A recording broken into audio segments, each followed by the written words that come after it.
విమానంలో ప్రయాణం చేస్తే చేరుకోవాల్సిన కాడికి జల్దీనే చేరుకుంటాం. విమానంలో సౌకర్యాలు మంచిగా ఉంటాయి. ఎత్తేసుడు, స్టేషన్ల లాగుడు, క్రాసింగులు వెట్టుడు ఉండకపోవచ్చు.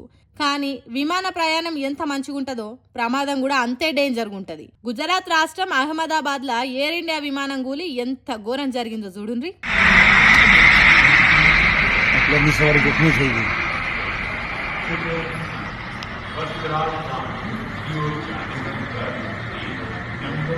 గాలిలకు ఎగరంగానే ఎంతమంది కళ్ళు మూసుకొని నిద్రలకు పోయిర్రో, ఎంతమంది తింటుర్రో, ఎంతమంది పిల్లలు ఆడుకుంటుర్రో, ఎంతమంది తన వాళ్ళతానికి పోతున్నా అని మురుస్తుర్రో కానీ, ఎంతమంది స్టేటస్లు పెట్టుకుర్రో కానీ ఉన్నట్టుండి ఢామని కూలిపాయే. పోని అది ఖాళీ జాగలా కూలిందంటే ఇంత బాధ ఉండకపోవు.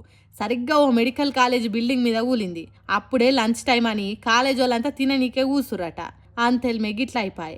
ఈ విమానంలో 169 మంది మన దేశపోలు, 53 మంది ఇంగ్లీష్ వాళ్ళు, 12 మంది విమానంలో పనిచేసేటోళ్ళు ఉన్నారట. వీళ్ళే కాకుండా మెడికల్ కాలేజ్ వాళ్ళే 30 మందికి మీదనే జీవిడ్చిరంటుర్రు.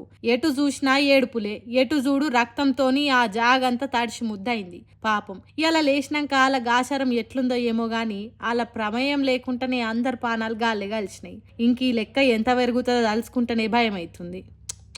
దేవుడా, కళ్ళలో కూడా ఇసొంటి ఘోరం జరుగుతుందని అనుకోలే.